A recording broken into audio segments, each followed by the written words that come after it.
لا حول ولا قوت الا باللہ. نسبندی اللہ کی تخلیق میں تبدیلی پیدا کرنا یہ حرام ہے. نسبندی ہو یا آپریشن، عورت ہو یا مرد کا، یہ حرام ہے. شریعت میں اس کی گنجائش نہیں ہے، الا ہے کہ کوئی ایسی بیماری لاحق ہو چکی کہ ڈاکٹر کے یقینی قول کے مطابق اگر اس مادہ کو وہاں سے نکال کے خارج نہیں کیا گیا تو بیماری کے ہو جانے کا خطرہ ہے اور پورا جسم ناسور، پورا جسم کے وہ ناسور بن جائے گا. تو اس کی اجازت ہے اس حد تک. رہا معاملہ ضبط ولادت، یہ خاندانی منصوبہ بندی. اگر کوئی عورت بیمار رہتی ہے، شوہر کو خبر رہتا ہے کہ ابھی بچی کی ولادت ہوئی اور ابھی اگر ہم بستر ہوتے ہیں فوراً مسئلہ ہو جائے گا اور اس کی صحت جواب دے رہی ہے، تو ملنے میں احتیاط کرنے کی تدبیر تو حدیثوں ملتی ہے، جسے امام مسلم رحمۃ اللہ علیہ عزل کے نام سے یاد کیا. صحابہ کہتے ہیں کہ کن نعدل والقرآن ینزل، ہم عزل کرتے تھے اور قرآن نازل ہوتا تھا.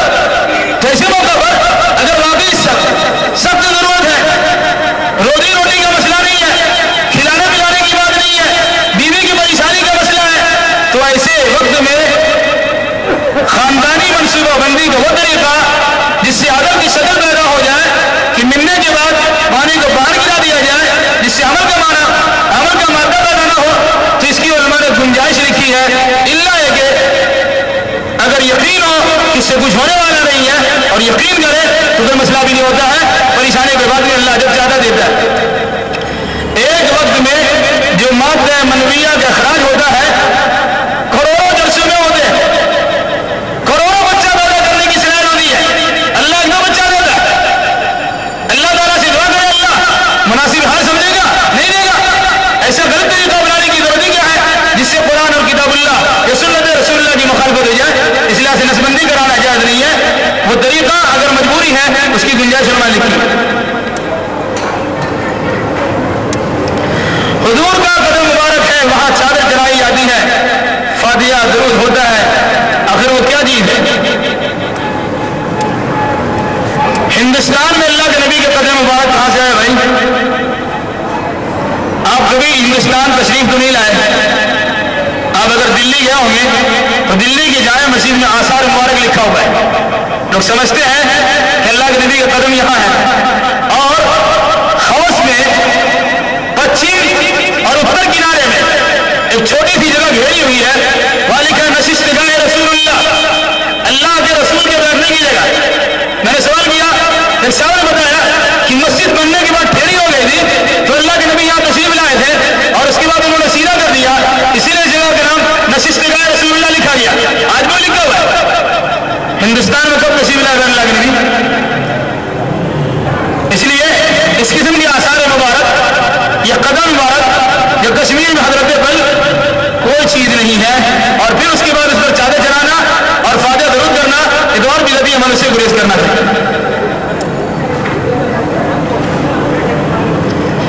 عورتوں کا مسجد اور عیدگاہ جانا کیسا ہے؟ اللہ کے نبی محمد رسول اللہ صلی اللہ علیہ وسلم کے زمانے میں عورتیں مسجد جایا کرتی تھی، نمازوں میں شریک ہوتی تھی، عیدگاہ میں بھی شریک ہوتی تھی. بلکہ اللہ کے نبی صلی اللہ علیہ وسلم نے عیدگاہ کے بارے میں خصوصی حکم دیا کہ عورتوں کو عیدگاہ پہنچاؤ.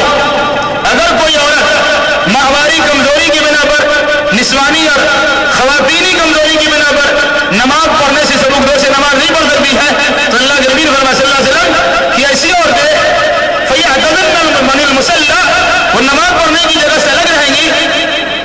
اور پھر اس کے بعد مومنوں کے دعا میں اور ذکر کی سماعت یعنی خطبہ کی سماعت میں شریک ہوں گے. تو آپ نے خود نہیں حکم دیا.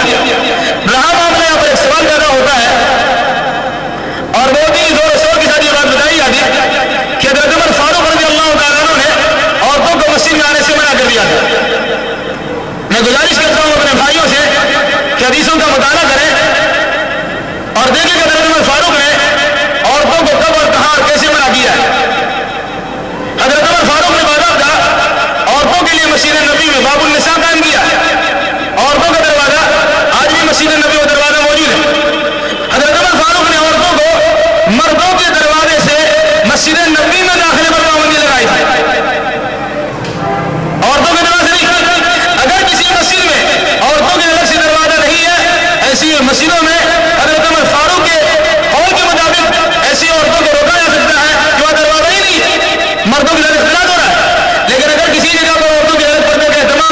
اس کا دروازہ الگ ہے، اس کا انٹریس الگ ہے، اس کا الگ سے جانا سنا ہوتا ہے. تو ایسی مسجدوں سے عورتوں کو نہیں روکا جا سکتا، کیونکہ اللہ کے نبی نے فرمایا لا تمنعوا اماء اللہ مساجد اللہ، اللہ کی بندیوں کو اللہ کی مسجدوں سے نہ روکو. بلکہ حضرت عمر فاروق رضی اللہ تعالیٰ عنہ نے حضرت عاتقہ بنت زید، ایک صحابیہ ہے، صحابیہ رسول عشرہ مبشرہ میں سے ہے، سعید بن زید، ان کی بہن ہے عاتقہ بنت زید. ان کو حضرت عمر فاروق نے نکاح کا پیغام دیا تو انہوں نے کہا کہ ہم مسجد میں جائیں گے، آپ کو مسجد میں جانے سے روکیں گے نہیں. اگر مجھے مسجد میں جانے سے روکیں گے تو نکاح قبول نہیں ہے، لیکن اگر نہیں روکتے تو نکاح قبول کر دیو. انہوں نے کہا کیوں روکیں گے آپ؟ چنانچہ نکاح قبول کر لیا اور حضرت عاتقہ بنت زید سے عمر فاروق کی شادی ہو گئی. بخاری شریف لا تمنعوا اماء اللہ مساجد اللہ، اس حدیث کی تشریح میں مولانا خلیل الرحمان صاحب خلیل احمد صاحب سہارنپوری رحمۃ اللہ علیہ نے اس کی تشریح میں قسطلانی وغیرہ کے حوالے سے یہ حدیث نوٹ کیا. اس لیے یہ کہنا کہ حضرت عمر فاروق نے عورتوں کو مسجد جانے سے منع کیا ہے یہ بھول ہے. عورتوں کو مردوں کے دروازے سے مسجد میں داخلے پر پابندی لگائی ہے، مسجد میں داخلے سے نہیں.